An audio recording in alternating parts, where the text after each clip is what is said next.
राजा रणजीत सिंह जी की जो मूर्ति थी उसको भी हथौड़ा मार के खंडित कर दिया था इन लोगों ने। लॉरेंस बिश्नोई ने एक पोस्ट किया फेसबुक पे, गोल्डन टेम्पल जो था उसके ऊपर अटैक होता है, इसका मैनेजमेंट और लिंक पाकिस्तान की वेबसाइट से निकला snip.pk से। दिल्ली के अंदर सिखों के साथ कत्लेआम होता है। यूएस के अंदर एक लॉयर था गुरपतवंत सिंह पन्नू, तो 2007 में ये जो पन्नू है एक ब्लंडर ऐसा कर दिया जिसकी वजह से इंडिया बहुत ज्यादा गुस्सा हो गया। और जब वो ताजमहल देखने गए थे, योगी जी ने खुद ताजमहल दिखाया। कम्युनल हेट क्रिएट करने के लिए एक पंडित जी की किलिंग करवा दी थी। बेनजीर ने खालिस्तान सेपरेटिस्ट जो थे उनकी डिटेल भी राजीव गांधी को दी थी। ऑस्ट्रेलिया के जो मंदिर थे वहां पे तोड़ फोड़ और देखिए आपने देखा ही होगा कि इंडिया कनाडा के जो रिलेशन है सिर्फ कुछ ही दिनों में बहुत ही तेजी से नीचे गिर गए। लेकिन ये सब जो हो रहा है अभी, ये सिर्फ कुछ दिनों की बात नहीं है, ये कई सालों से जो टेंशन बिल्डअप हो रही थी इंडिया कनाडा के अंदर, ये उसका रिजल्ट है। अब इन सालों में क्या क्या हुआ और कैसे एक निज्जर नाम के आदमी के लिए दो देश आमने सामने आके खड़े हो गए, पूरा मैटर क्या है, सारी चीजें हम डिटेल में डिस्कस करेंगे। जरा हिंदुस्तान की हुकूमत बहुत जुल्म कर देने। We told the Canadians this is not the government of India's policy. Potential link to the government of India and the killing of Hardeep Singh Nijjar. देखिए जब हमारा देश आजाद हुआ था तो देश आजाद होते ही कनाडा के साथ जो हमारे डिप्लोमेटिक रिलेशन थे वो काफी अच्छे थे। उस टाइम पे जब इंडिया बहुत सारी प्रॉब्लम से लड़ रहा था तो कनाडा ने फूड, फाइनेंस, टेक्निकल सपोर्ट, हर तरीके से सपोर्ट किया था इंडिया को। इनफैक्ट 1951 में कनाडा ने इंडिया को अपने आप को संभालने के लिए 3.8 बिलियन कैनेडियन डॉलर दिए थे। और 1960 में कनाडा के पीएम जॉन डिफनबेकर, इन्होंने इंडिया के अंदर हाइड्रोइलेक्ट्रिक पावर प्लांट जो थे इन सब में बहुत सपोर्ट किया था। और हर साल ये जो रिलेशन था वो बहुत ही स्ट्रांग होता जा रहा था। लेकिन इसके बाद डेट आती है मई 1974।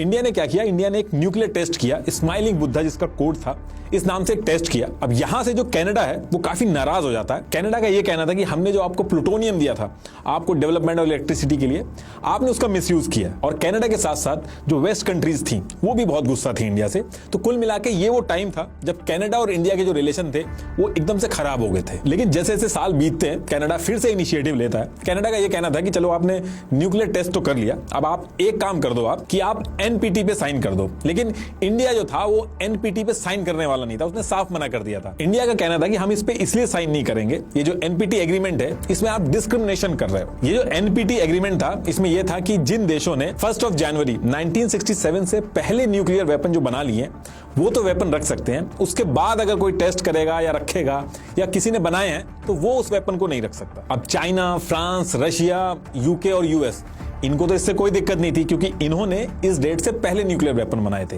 लेकिन इंडिया ने इसके बाद बनाए थे। तो इसलिए इंडिया ये कह रहा था कि डिस्क्रिमिनेशन है और ऐसे एग्रीमेंट पे हम साइन नहीं करेंगे। और इसी वजह से ये जो टाइम था जहां पे बात बन सकती थी इंडिया और कनाडा की, फिर से खराब हो जाती है। अब इसके बाद ईयर आता है 1971। आपको पता है कि जैसे इंडिया ने पाकिस्तान के 2 टुकड़े कर दिए थे, पाकिस्तान के 90,000 से ज्यादा सोल्जर्स जो थे उनको बंदी बना लिया था। तो पाकिस्तान के लिए बहुत ही बड़ा एम्बैरेसमेंट था जिसका बदला वो इंडिया से लेना चाहता था।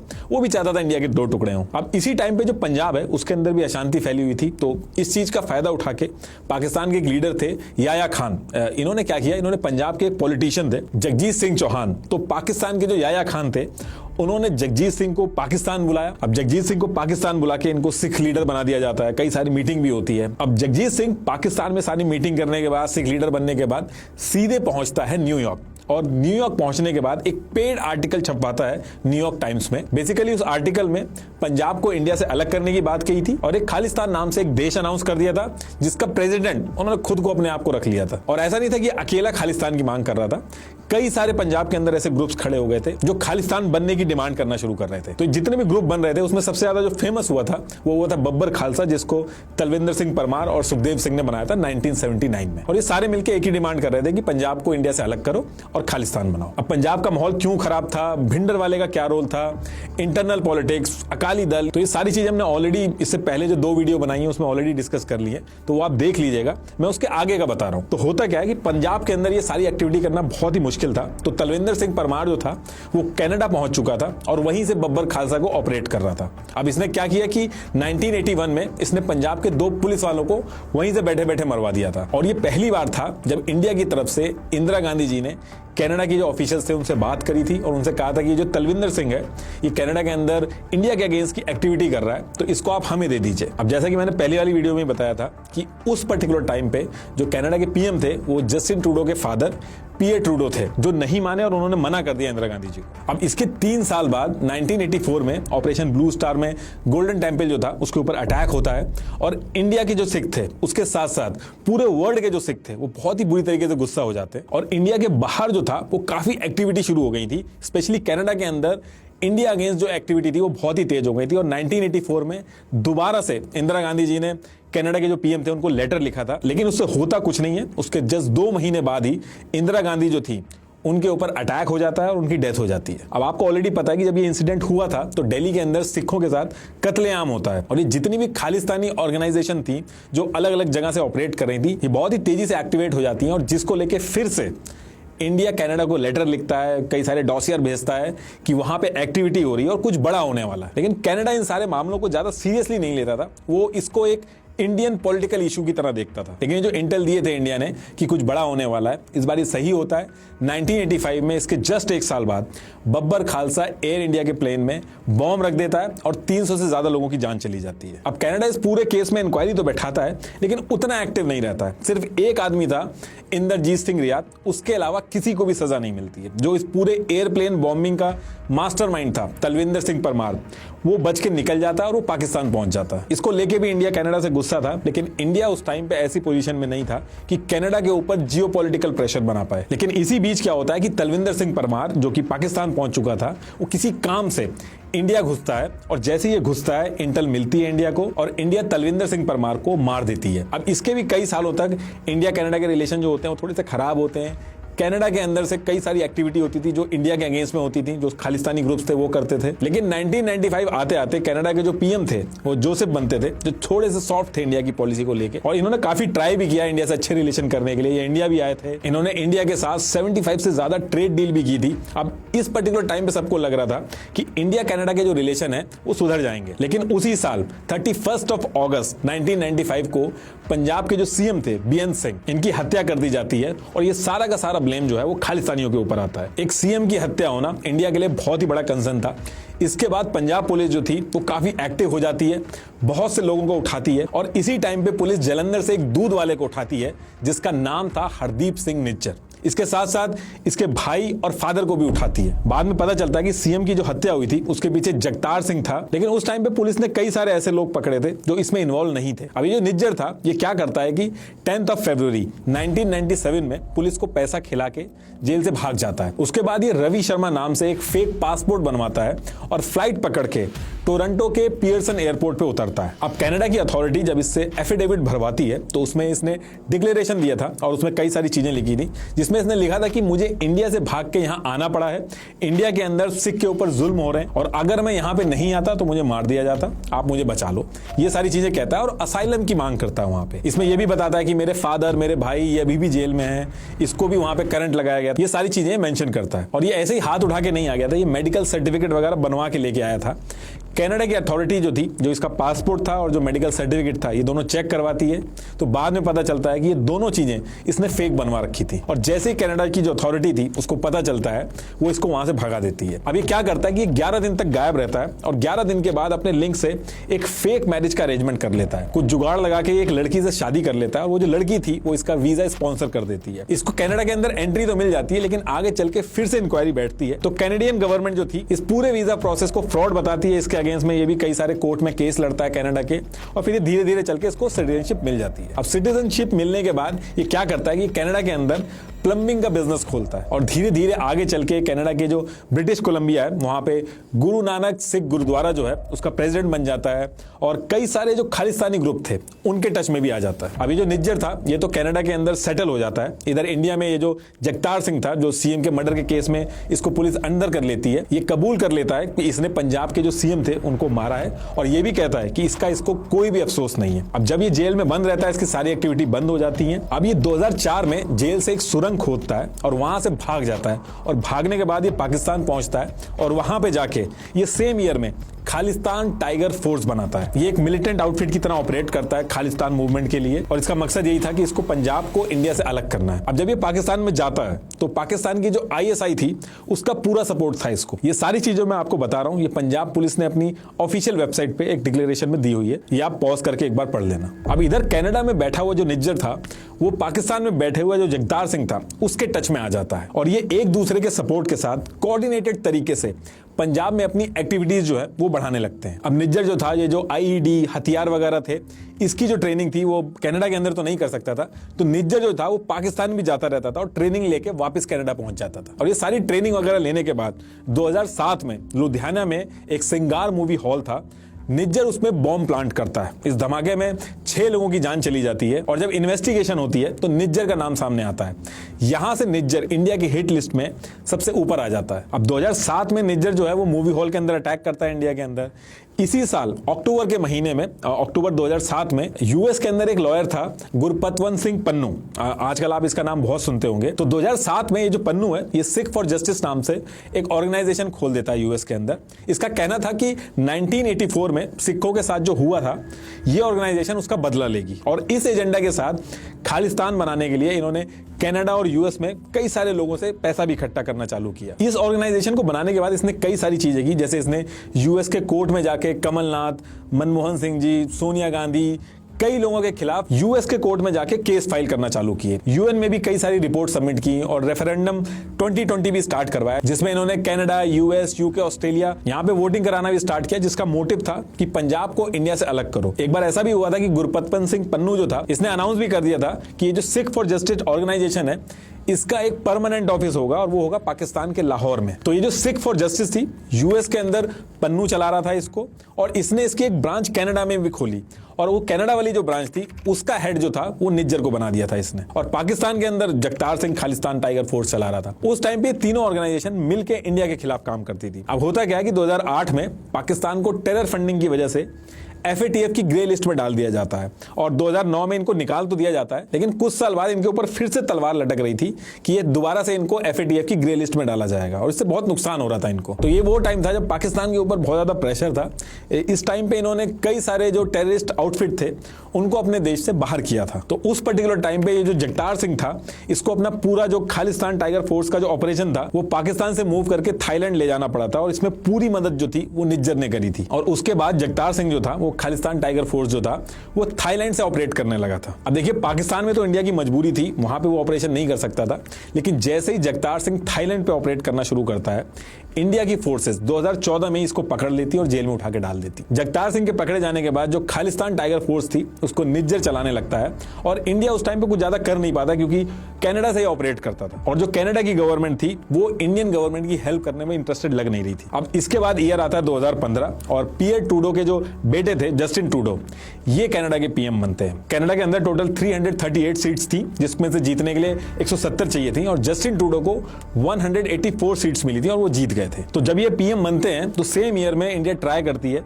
इनको भी कई सारे डॉसियर और डॉक्यूमेंट वगैरह देने के लिए। इंडिया ने इस टाइम पे जो डॉक्यूमेंट भेजे थे उसमें ये सब मेंशन था कि जो निज्जर है वो इंडिया के अंदर पाकिस्तान के थ्रू पैराग्लाइडिंग से हथियार वगैरह भिजवा रहा है, वहां से ऑपरेट कर रहा है, तो इसको आप रोकिए। लेकिन जस्टिन ट्रूडो इस पे कोई एक्शन नहीं लगते, बल्कि वो अपने पापा से भी एक कदम आगे निकलते हैं।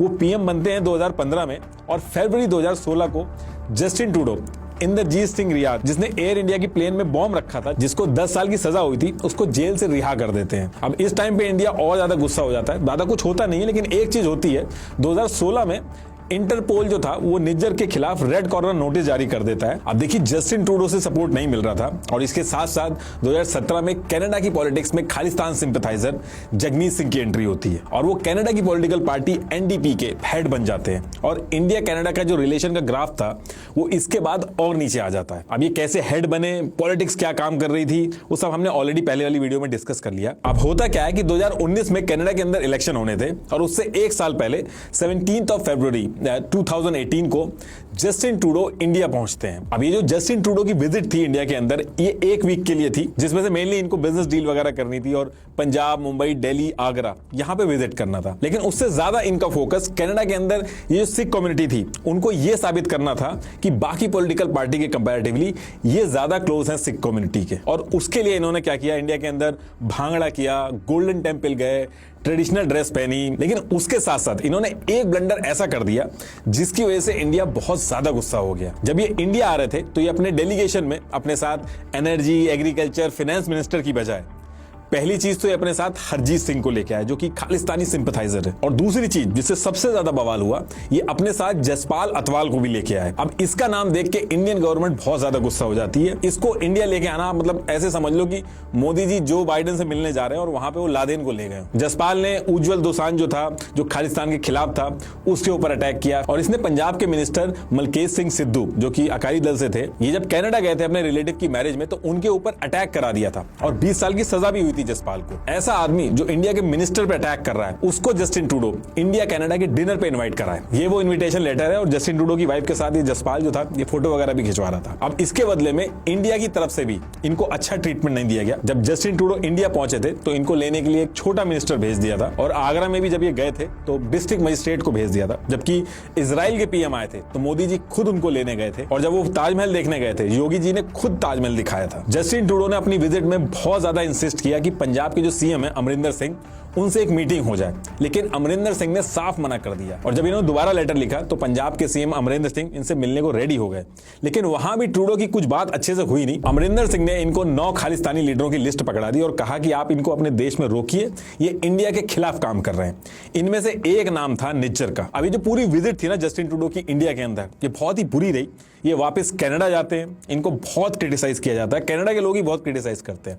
उस टाइम के आर्टिकल ऐसे थे, Trudeau's India trip is total disaster, Justin Trudeau makes a fool of himself. इनके खुद के पॉलिटिशियंस ने यह कहना शुरू कर दिया कि जस्टिन इस इंडिया ट्रिप पे ग्लोबल स्ट्रेटेजिक इंटरेस्ट की बजाय अपने इलेक्टोरल इंटरेस्ट को सिक्योर करने गए थे, जिससे कनाडा का नुकसान कराया इन्होंने। अब जब कनाडा के अंदर भी ये बातें उठने लगी तो जस्टिन की जो गवर्नमेंट थी उनको समझ में आ गया था कि उन्होंने ब्लंडर कर दिया, और उसके नेक्स्ट डे इन्होंने क्या किया कि कनाडा के पार्लियामेंट के अंदर एक रेजोल्यूशन पास किया जिसमें खालिस्तानी मूवमेंट जो थी उसको कंडेम किया, और इंडिया को खुश करने के लिए यह भी बोला गया कि हम यूनाइटेड इंडिया के साथ खड़े हैं। अब ये सारी चीजें इन्होंने बोल तो दी थी, लेकिन ये भूल गए थे कि इनको जो खालिस्तानी पॉलिटिशियंस हैं उनका भी ध्यान रखना है। और जैसे ये बोलते हैं उसके नेक्स्ट डे 1 मार्च 2018 को काफी पॉलिटिक्स हुई। ये जो खालिस्तानी पॉलिटिशियंस थे इन्होंने लॉबिंग करना शुरू की, और सेम डे 1 मार्च को ही कनाडा ने ये जो पार्लियामेंट के अंदर रेजोल्यूशन वगैरह किया था, इस सब को हटाना पड़ा। तो इससे आपको समझ में आ रहा होगा कि खालिस्तानी पॉलिटिशियंस जो है उनकी पकड़ कितनी अंदर तक है। अब ये बात यहां भी नहीं खत्म होती है। इसके बाद अप्रैल 2019 को Canadian department of public safety ने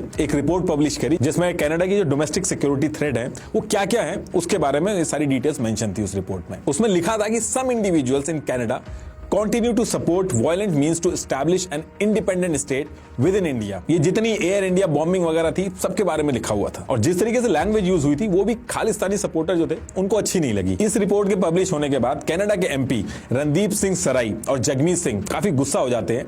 फिर इन्होंने एक लेटर लिख के प्रेशर बनाया और इस पूरी रिपोर्ट में से खालिस्तान एक्सट्रीमिस्ट जो वर्ड वगैरह थे इन सबको हटवाया गया। अब इसके बाद 21 अक्टूबर 2019 को कनाडा में होने थे इलेक्शन। इस इलेक्शन में जस्टिन ट्रूडो के साथ साथ एनडीपी की तरफ से जगमीत सिंह भी पीएम की जो रेस थी उसके लिए खड़े हुए थे। अब जैसा कि हमने पहले डिस्कस किया था कि 338 सीट्स जो थी वो टोटल थी कनाडा के अंदर, उसमें से 170 चाहिए थी जीतने के लिए, लेकिन इस बार जस्टिन ट्रूडो को सिर्फ 157 सीट्स ही मिलती हैं, और जगमीत सिंह जो थे उनको 24 सीट्स मिलती हैं। अब इनका जो भी डिस्कशन होता है उसके बाद होता यह है कि जस्टिन ट्रूडो जो है उनको जगमीत सिंह सपोर्ट कर देते हैं और जस्टिन ट्रूडो पीएम बन जाते हैं, और 2021 में भी सपोर्ट किया था।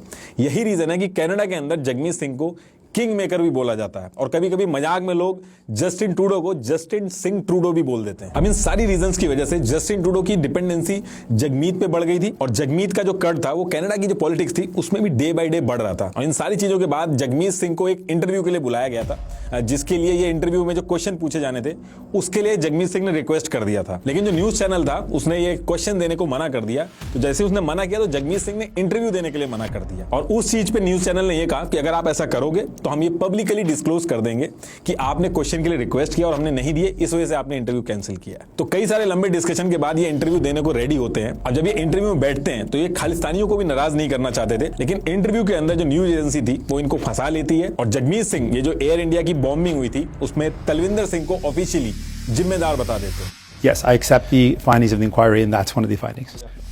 अब देखिए 2019 और 2021 में जो जगमीत सिंह ने सपोर्ट किया था जस्टिन ट्रूडो को, इसके बाद जस्टिन ट्रूडो इंडिया के डोमेस्टिक इश्यूज जो थे उसके ऊपर भी कमेंट करने लगे, जैसे फार्मर प्रोटेस्ट हो गया, अमृतपाल सिंह वाला जो केस था, इन सब पे उसके छोटे छोटे कमेंट आने लगे थे। और पैरेलली कनाडा के अंदर निज्जर जैसे लोगों का भी कद ऊंचा हो रहा था डे बाय डे। पहले जो निज्जर चुप रह के काम करता था, अब वो काफी खुल के काम करने लगा था। पंजाब के अंदर जो गैंगस्टर थे उनके साथ भी निज्जर के कनेक्शन सामने आने लगे थे किलिंग वगैरह करवाने के लिए, क्योंकि वो खुद इंडिया नहीं आ सकता था। एनआईए की रिपोर्ट में निज्जर के कनेक्शन में सबसे ऊपर नाम आया था अर्शदीप सिंह दल्ला का। इसके थ्रू ये हवाला का पैसा, फंडिंग, किलिंग, ये सारी चीजें पंजाब के अंदर करवाता था। लेकिन जब इंडियन एजेंसीज ने अर्शदीप सिंह दल्ला के ऊपर भी जब प्रेशर बनाया तो निज्जर ने इसको भी कनाडा बुला लिया और वहां पे ही उसका सेटलमेंट कर दिया। अब इसमें ये भी चीज थी कि जब चाहते थे तो कनाडा में सेटल भी करवा सकते थे। एरिन ब्रुक्स वर्ल्ड चैंपियनशिप में गोल्ड मेडलिस्ट हैं और इस बार का जो ओलंपिक होने वाला है इसमें इनके जीतने के चांसेस बहुत ही ज्यादा हाई हैं। लेकिन इनको कनाडा ने सिटीजनशिप नहीं दी है, ये कह के रिजेक्ट कर दिया कि हमारी कंट्री में कोई वैल्यू ऐड नहीं कर रही है। वहीं निज्जर हो गए, अर्शदीप जैसे लोग हो गए,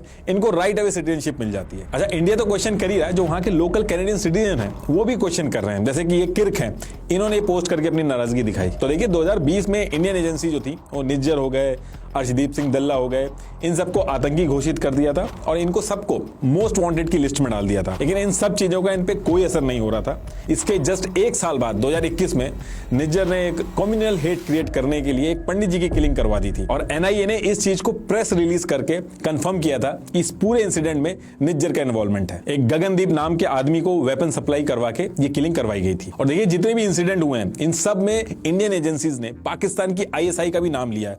इंडिया ने मल्टीपल टाइम कनाडा को डॉसियर, डॉक्यूमेंट ये सब भेजे हैं जिसमें पाकिस्तान के आईएसआई का नाम क्लियरली लिखा हुआ है, जिसमें मेनली फोकस ये है कि पाकिस्तान खालिस्तान के लिए जो फंडिंग कर रहा है ये सारी चीजें डिटेल उसमें दी हैं। और देखिए ऐसा नहीं कि मैं इंडियन हूं तो जबरदस्ती हर चीज में पाकिस्तान को इन्वॉल्व कर दे रहा हूं। मल्टीपल डॉक्यूमेंट्स हैं, आप सर्च मारोगे आपको 50 चीजें मिल जाएंगी जिसमें पाकिस्तान का इन्वॉल्वमेंट आपको मिलेगा। और कुछ मैं आपसे शेयर भी कर देता हूं, जैसे सिख फॉर जस्टिस की जो वेबसाइट है www.sikhforjustice.org और www.2020referendum.org, इसका मैनेजमेंट और लिंक पाकिस्तान की वेबसाइट से निकला snip.pk से। पाकिस्तान का आमिर सिद्दीकी वेब डेवलपर जो था वो इस वेबसाइट को मैनेज कर रहा था, प्लस इसका वर्चुअल प्राइवेट सर्वर जो था वो भी यहीं से होस्ट हो रहा था, जो कि बाद में चेंज हुआ। सिख फॉर जस्टिस के पन्नू ने कई बार पाकिस्तान के पीएम और चाइना की अथॉरिटी को इंडिया के अगेंस्ट साथ खड़े होने के लिए ओपन लेटर भेजे हैं। इंडिया के सीक्रेट एजेंट ने पाकिस्तान के लेफ्टिनेंट शहीद महमूद मलही, इनके कंप्यूटर से कई सारे डॉक्यूमेंट लीक कर दिए, जिसमें यह मिला कि ये जो रेफरेंडम 2020 है इसकी डिटेल्स जो ऑलरेडी होनी थी उससे पहले ही इनके पास थी। पाकिस्तान के आईएसआई ग्रुप में इस चीज को ऑपरेशन एक्सप्रेस के नाम से डिस्कस किया जा रहा था, लेकिन इस चीज को Khalistani group time to time मना कर देते हैं। अगर आप नोटिस करोगे तो खालिस्तान के जो लीडर है वो कभी भी पाकिस्तान वाले एरिया जो है उसकी बात नहीं करते। जब बंटवारा हुआ था तो पाकिस्तान के अंदर 2 मिलियन सिख थे, लेकिन वहां के गुरुद्वारे हो चाहे वहां की सिख कम्युनिटी हो उन पे कई बार हमले हुए हैं और आज की डेट में तो सिर्फ हजारों की संख्या में बचे। पाकिस्तान के अंदर जो राजा रंजीत सिंह जी की जो मूर्ति थी उसको भी हथौड़ा मार के खंडित कर दिया था इन लोगों ने। इनफैक्ट पाकिस्तान वाला जो हिस्सा है वहां पे ज्यादा चीजें हैं, जैसे ननकाना साहिब जो कि गुरु नानक जी का बर्थ प्लेस है, करतारपुर साहिब, ये सब पाकिस्तान वाले पार्ट में ही है। इनकी ये लोग बात ही नहीं करते हैं। पहले खालिस्तान का जो ये वाला मैप था, अब ये लोग सिर्फ इंडिया वाले पार्ट की बात करते हैं। पाकिस्तान की जो बेनजीर भुट्टो थी वो पाकिस्तान की जो आर्मी थी, जो आईएसआई थी, इनको आगाह भी करती रहती थी कि ये जो खालिस्तान को सपोर्ट कर रहे हैं, ये जो कर रहे हैं बहुत गलत है, ये आगे चल के इनको ही दिक्कत देगा। बेनजीर ने खालिस्तान सेपरेटिस्ट जो थे उनकी डिटेल भी राजीव गांधी को दी थी, जिसके लिए इनको पाकिस्तान में बहुत ज्यादा क्रिटिसाइज भी किया गया था। देखिए सारी चीजें बैक टू बैक हो रही थी और इंडिया जो था वो हर बार कनाडा को डॉक्यूमेंट, प्रूफ, डॉसियर वगैरह ये सब भेजता रहता था, लेकिन कुछ एक्शन नहीं होता था। लेकिन इंडिया का जो पेशेंस है वो लूज हुआ इसी साल 2023 में। 2023 के स्टार्टिंग में ही 25 फरवरी को ब्रिस्बेन में इंडियन एम्बेसी पे अटैक हुआ। फिर इसके अगले मंथ मार्च 2023 में खालिस्तानी ऑर्गेनाइजेशन के कई लोगों ने इंडियंस पे भी अटैक किया और इसके 4 दिन बाद यूके के पार्लियामेंट के बाहर प्रोटेस्ट भी होने लगे। ऑस्ट्रेलिया के जो मंदिर थे वहां पे तोड़फोड़ और एंटी इंडिया ग्राफिटी के केसेस भी आने लगे। एम्बेसी के ऊपर जो इंडियन फ्लैग लगे थे उसको नीचे उतारना, उसको पैरों में लगाना, ये सारी चीजें आपने देखी होंगी ऑलरेडी। इस साल भी इंडियन गवर्नमेंट ने यूके, ऑस्ट्रेलिया, कनाडा सबको डिटेल्स भेजी, अलग अलग डॉक्यूमेंट भेजे। यूके और ऑस्ट्रेलिया ने तो इसको एक्नॉलेज किया, लेकिन कनाडा ने इस पे भी रिएक्शन नहीं दिया। ये जो हरदीप सिंह निज्जर है, इसकी तो AK सीरीज की जो गन है उसके साथ वीडियो तक वायरल हो रखी है। इलीगल जो गन्स होती हैं उसके साथ इसकी फोटो है। मोस्ट वांटेड तक घोषित कर दिया इंडिया ने, 10 लाख का इनाम रख रखा है। उसके बाद भी कैनेडियन गवर्नमेंट जो है इसको एक प्लम्बर ही बोलती है। हमारे जो फॉरेन मिनिस्टर हैं उन्होंने भी वार्न किया कि अगर बाकी कंट्रीज, हमारे डिप्लोमेट जो बाहर रह रहे हैं, उनकी सिक्योरिटी नहीं मेंटेन करेगी तो इंडिया की तरफ से रिएक्शन आएगा। If they do not provide security, if they do not take this seriously, if there are incidents like what you saw, there will be reactions from India. अब होता क्या है कि अप्रैल में ये सब स्टेटमेंट वगैरह तो चल रहे थे, लेकिन इसके बाद क्या होता है कि धीरे धीरे जो लोग इन सब चीजों में इन्वॉल्व थे उनकी डेथ होना स्टार्ट हो जाती। 6 मई 2023 को इसी साल परमजीत सिंह पंजवार, जो कि पाकिस्तान के लाहौर में वहां पे फेक करेंसी, हवाला का पैसा इधर उधर करना, बेसिकली खालिस्तान के लिए फंड रेस करता था पाकिस्तान में बैठ के। तो ये मॉर्निंग वॉक पे जा रहा था, अचानक से 2 लोग आते हैं और इसको गोली मार देते हैं और आज तक नहीं पता चलता कि किसने मारी गोली। अब इसके तुरंत बाद 15 जून 2023 को अवतार सिंह खंडा, जिसने सिख फॉर जस्टिस और पन्नू के साथ काम भी किया था, रेफरेंडम वगैरह भी ऑर्गेनाइज कराए थे, खालिस्तान लिबरेशन फोर्स जो है उसका चीफ भी रहा है, बब्बर खालसा भी इसके लिंक थे। इसने इंडियन डिप्लोमेट्स को भी कई बार धमकी दी थी, इंडियन एम्बेसी पे जो फ्लैग की बेअदबी भी हुई थी उसमें भी इसका नाम आया था। तो 15 जून को यूके के अंदर सस्पिशियस तरीके से इसकी भी डेथ हो जाती है। अब एक एक करके जो खालिस्तान के लिए फंड रेज कर रहे थे या जो उन एक्टिविटी में इन्वॉल्व थे उनके मरने की तो खबर आ रही थी, लेकिन पाकिस्तान के अंदर कुछ ऐसे लोग भी थे जो कश्मीर के अंदर भी एक्टिविटीज कर रहे थे, उनके नाम भी आने लगे, उनको भी अननोन लोग गोली मारने लगे। सिर्फ इसी साल 2023 में दाऊद मलिक, शहीद लतीफ, जियाउर रहमान, अबू कासिम, सरदार हुसैन, सैयद नूर, बशीर अहमद, सैयद खालिद, इन सब लोगों को अनजान लोगों ने गोली मार दी। अब जब ये सारी चीजें हो रही थी तो 17 जून 2023 को कैनेडियन अथॉरिटी निज्जर के पास आती है और कहती है तुम्हारी जान को खतरा है, लेकिन स्पेसिफिक डिटेल्स नहीं बताती है।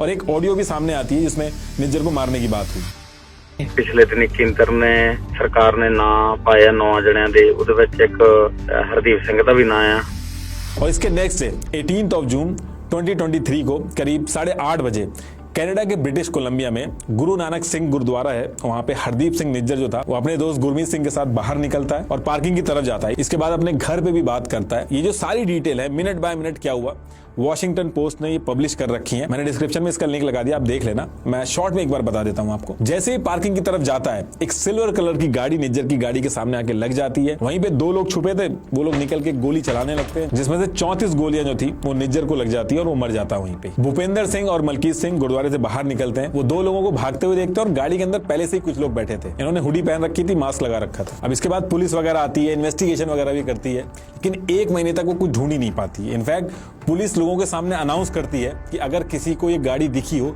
तो रिपोर्ट करें। लेकिन अगस्त के लास्ट वीक में यूएस जो है वो कनाडा को इन्फॉर्म करता है कि निज्जर की किलिंग में इंडिया के जो एजेंट्स हैं उनका इन्वॉल्वमेंट है। और ये जो चीज मैं आपको बता रहा हूं, ये न्यूयॉर्क टाइम्स जो है उसने अपनी रिपोर्ट में भी मेंशन किया है। यूएस डिप्लोमेट जो कनाडा के अंदर थे उन्होंने कहा कि 5 आइज इंटेलिजेंस में ये जो इन्फॉर्मेशन थी ये शेयर की गई थी। अब ये 5 आइज क्या है कि इसमें UK, US, Canada, Australia, New Zealand, ये एंग्लोस्फेयर देश है, इनका अपना एक 5 आई ग्रुप है। बेसिकली जहां पे एंग्लो सेक्शन एथनिसिटी रहती है उनको एंग्लोस्फेयर देश कहा जाता है। एक दूसरे के लिए हर सिचुएशन में ये लोग खड़े रहते हैं, एक दूसरे से इंटेलिजेंस शेयर करते हैं। इन सब ने मिलकर एक स्टोन घोस्ट नाम से एक सीक्रेट कलेक्टिव डेटाबेस बना रखा है, जहां पे स्पेस से लेके सी तक हर इंटेलिजेंस एक दूसरे से शेयर करते हैं। ये जो 5 कंट्रीज हैं इनकी 20 से ज्यादा एजेंसीज मिलके इंटेलिजेंस आपस में शेयर करती हैं। शुरू में जब ये एक दूसरे को डॉक्यूमेंट शेयर करते थे तो उसके ऊपर लिखा रहता था, इन 5 कंट्रियों के नाम लिखे रहते थे और आइज ओनली लिखा रहता था, तो इसकी वजह से इसका नाम 5 आइज पड़ा। डेविड कोहेन जो कनाडा में यूएस एम्बेसडर हैं, उन्होंने सीटीवी न्यूज को इंटरव्यू देते हुए कहा कि शेयर्ड इंटेलिजेंस में जस्टिन ट्रूडो को बताया गया था कि किलिंग में इंडिया का इन्वॉल्वमेंट है। देखिए बेसिकली बात ये हो रही है कि ये लोग जो थे ये लोग फोन टैप कर रहे थे इंडियन डिप्लोमेट्स का, वहां से इनको पता चला, लेकिन ये चीज बताई नहीं जा सकती क्योंकि खुद फंस जाएंगे कि आप डिप्लोमेट्स के फोन क्यों टैप कर रहे थे, इस वजह से ये लोग कुछ बोल ही नहीं रहे इस पे। तो देखिए अगस्त के लास्ट में इतना सारा कुछ हो रहा था। अब इसके बाद सितंबर के अंदर 9 सितंबर और 10 सितंबर को G20 होना था इंडिया के अंदर, सबको इंडिया आना था। यहाँ पे जो बाइडन और कनाडा के पीएम ये ऑलरेडी डिसाइड करके आए थे कि G20 के अंदर इन मुद्दों को मोदी जी के सामने डिस्कस करेंगे। फाइनेंशियल टाइम्स की एक रिपोर्ट आई थी उसमें ये चीज मेंशन है, तो वो मैंने डिस्क्रिप्शन में लगा दी। तो ये लोग G20 में जाके डिस्कशन भी करते हैं और सारी डिटेल्स भी देते हैं, ऐसा कहा है फाइनेंशियल टाइम की रिपोर्ट ने। लेकिन जस्टिन ट्रूडो उसके बाद भी अलग से एक सेपरेट मीटिंग चाह रहे थे, लेकिन मोदी जी ने उसके लिए मना कर दिया। फिर उसके बाद जस्टिन ट्रूडो जो थे वो जो डिनर होता है एक साथ उसमें भी नहीं पहुंचे, उनका प्लेन खराब हो गया तो इंडिया ने ऑफर भी किया, तो वो उस प्लेन को भी लेने से इन्होंने मना कर दिया। पूरे G20 में इंडिया ने जस्टिन ट्रूडो को सही से ट्रीट नहीं किया। जब वो आए भी थे तो वही चीज, छोटे मिनिस्टर गए थे, प्लस जो भी बड़ा नेता आ रहा था बड़े बड़े देश का, तो ट्विटर के ऊपर भी सबको वेलकम किया जा रहा था, लेकिन कनाडा के जब पीएम आए थे तो उनको नहीं किया गया। और ये सारी ह्यूमिलिएशन के बाद जब ये कनाडा वापस पहुंचते हैं तो मीडिया के अंदर इनका काफी मजाक भी उड़ता है कि जस्टिन ट्रूडो फिर से अपनी बेइज्जती करा के ले आए। दिस वे आउट पूरा का पूरा जो न्यूज़पेपर का फ्रंट पेज होता है उसके ऊपर ही ये इमेज लगा के मजाक उड़ाया गया। अब जस्टिन ट्रूडो क्या करते हैं, 11 सितंबर 2023 को हाउस ऑफ कॉमन जो कि कनाडा का पार्लियामेंट है उसमें कहते हैं कि हरदीप सिंह निज्जर का जो मर्डर हुआ था उसमें इंडियन गवर्नमेंट के इन्वॉल्वमेंट के पोटेंशियल लिंक के क्रेडिबल एलिगेशंस हैं। of a potential link between agents of the government of India and the killing of a Canadian citizen, Hardeep Singh Nijjar. ये जो स्टेटमेंट है काफी ओपन एंडेड रखते हैं, लेकिन सबसे बड़ी दिक्कत तब होती है जब ये पवन कुमार राय जो कि ओटावा की एम्बेसी में पोस्टेड थे, इनको निकाल देते हैं और इनके ऊपर एलिगेशन लगाए गए कि ये जो पवन है इनको हमने इसलिए निकाला है क्योंकि ये रॉ के हेड हैं यहाँ पे, इनकी वजह से ही निज्जर की जान गई है। और इस चीज को देख के इंडिया बहुत गुस्सा हो जाता है क्योंकि इन्होंने एक गलती और करी थी। अब डिप्लोमेट को हटाया तो इन्होंने, उसके साथ साथ जो उनका नाम था वो भी पब्लिक कर दिया। अब इससे उनकी और उनकी फैमिली की जो सिक्योरिटी है कनाडा और इंडिया में वो भी रिस्क पे आ गई थी। और ऐसे जनरली कोई कंट्री करती नहीं, जब भी कुछ ऐसा होता है तो बैक चैनल से ये सारी चीजें डिस्कस होती हैं, लेकिन ऐसा नहीं किया जस्टिन ट्रूडो ने। अब इधर से इंडिया ने भी इसके जवाब में कनाडा के जो स्टेशन चीफ थे उनको हटा दिया। इस पूरे मैटर में पहली बार ऐसा हुआ था कि इंडिया इतना एग्रेसिवली रिस्पॉन्स कर रहा था। जनरली इस तरह का रिस्पॉन्स और लैंग्वेज जो यूज होती थी वो पाकिस्तान और चाइना के लिए होती थी। ये पहली बार था जब कनाडा को इंडिया जो है वो इस तरीके से डील कर रहा था। इंडिया ने कनाडा को ये बोला कि ये आतंकियों के लिए सेफ हेवन है। अब ये सारी चीजें तो चल रही थी, लेकिन इसी बीच में एक चीज और होती है।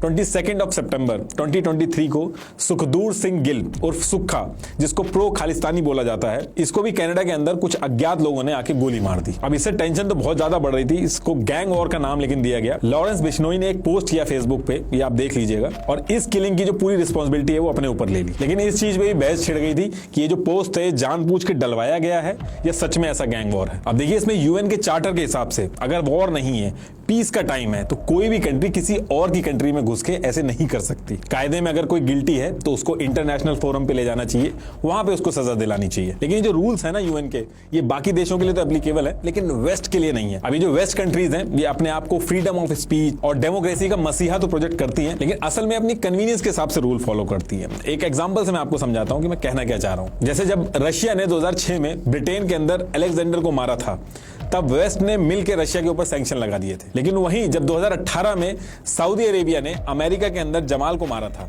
तो यूएस ने कुछ नहीं किया था क्योंकि सऊदी के अंदर ऑयल के इंटरेस्ट फंसे हुए थे। वहीं 2020 में यूएस ने किसी आम सिटीजन को नहीं बल्कि ईरान के मेजर जनरल कासिम सुलेमानी को मार दिया था। तो ये जितनी भी डेवलप्ड कंट्री हैं, ये अपने इंटरेस्ट को सर्व करने के लिए ना जाने कितने सालों से दूसरों की जमीन पे लोगों को मार रही हैं। बस फर्क इतना होता है कि ये इसको फैंसी नाम दे देते हैं, जैसे target killing, self defence, war on terror, और भी नए नए टर्म अभी हाल फिलहाल में लेके आए हैं, एंटीसिपेटरी सेल्फ डिफेंस। मतलब कि इस केस में लोग क्या करते हैं कि हमें इंटेलिजेंस मिली है कि हमारे देश को खतरा है, और ये बोल के वो जिसको भी देश में जाके किसी को भी घुस के मार देते हैं। तो देखिए, बात सारी ये है कि अपने इंटरेस्ट के हिसाब से ये लोग स्टेप लेते हैं। यूएस को इंडिया की बहुत ज्यादा जरूरत है, चाहे इंडिया का मार्केट हो, चाहे चाइना को काउंटर करना हो। तो इसलिए आप यूएस की तरफ से तो देखो यही स्टेटमेंट देखोगे आने वाले टाइम में कि हम ऑब्जर्व कर रहे हैं, हम नजर बनाए हुए हैं, यही सब ये लोग करेंगे। लेकिन ये जो सारी चीजें हुई हैं, इसकी वजह से जो ट्रेड रिलेशन है इंडिया और कनाडा का, वो बहुत ही नीचे आ गया। वैसे तो इंपोर्ट और एक्सपोर्ट ऑलमोस्ट सेम ही है दोनों का, $4 बिलियन के आसपास है। तो ऐसा नहीं है कि सिर्फ एक देश का फायदा है या हमारा नुकसान है या सिर्फ उनका फायदा है,